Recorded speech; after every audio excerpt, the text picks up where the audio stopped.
यदि कोई बाहर वृंदावन धाम के बाहर रह रहा है अन्य प्रदेशों में, और उसके हृदय में बात है कि हम बहुत समय तक वृंदावन वास तो नहीं कर पाएंगे, ऐसा हम माया से जकड़े हुए हैं, तो हमें जो वृंदावन वासी को लाभ मिलेगा वो हमें कैसे मिले?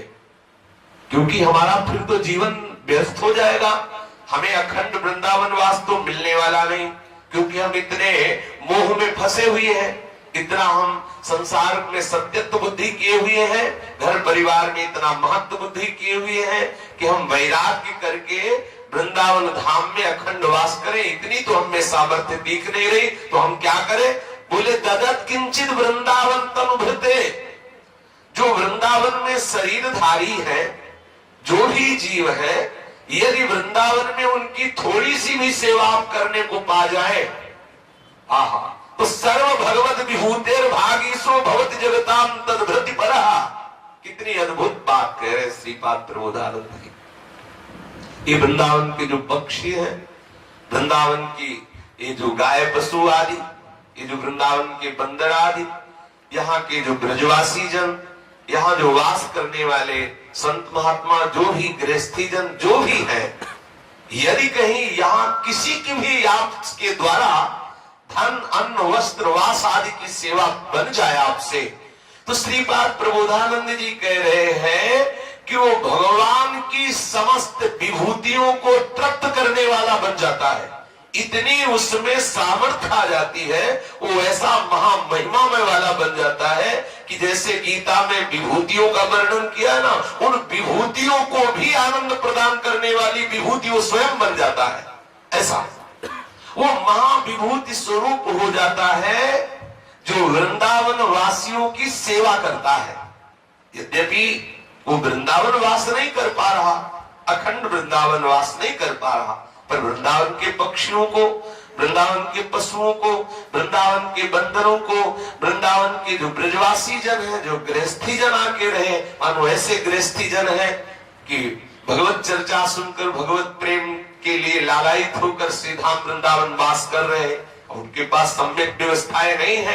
आपको भगवान ने यदि धन दिया है और आप ये लाभ लेना चाहते हैं वृंदावन वास का, तो चाहे वो गृहस्थ हो चाहे विरक्त, इस भूमि में वास करने वाले के लिए ये मर्यादा नहीं कि विरक्त की ही सेवा करनी चाहिए। यहाँ वनवासी है सब, कोई भी हो, स्त्री हो, पुरुष हो, गृहस्थ हो, विरक्त हो, वो सब वनवासी है। इस वन में वास करने वाले हर वनवासी की सेवा का फल एक ही होगा, चाहे वो गृहस्थी की सेवा करे, चाहे वो बंदर की सेवा करे, चाहे वो विरक्ति की सेवा करे, चाहे गाय की सेवा करे, चाहे किसी की भी, वो वृंदावन वासी है। इस बात की बात यहाँ है। कोई भी हो, अगर उसको आवश्यकता है और आपको भगवान ने दिया है धन आदि, अन्न आदि, वस्त्र आदि, ऐसी सामर्थ्य दी है और आप परम लाभ प्राप्त करना चाहते हैं, तो मोह और लोभ का त्याग करके वृंदावन वासियों के वास की व्यवस्था, भोजन की व्यवस्था, वस्त्र की व्यवस्था, उनको प्यार दो, उनके प्रति अपनापन करो, उनकी सेवा करो, तो जितनी भी विभूतियां भगवान की है वो सब आपसे तृप्त हो जाएंगी और आप महाविभूति स्वरूप हो जाएंगे। महाविभूति स्वरूप अर्थात बिना वृंदावन वास किए भी वृंदावन वास का फल आपको प्राप्त हो जाएगा। कितनी सहज बात है। कांच के बदले में मणि मिल रही है, कांच के बदले। कहां सांसारिक तुच्छ धन, कहां सांसारिक अन्न वस्त्र आदि, और कहां प्रियालाल का कृपा प्रसाद, केवल ब्रजवासियों की सेवा से।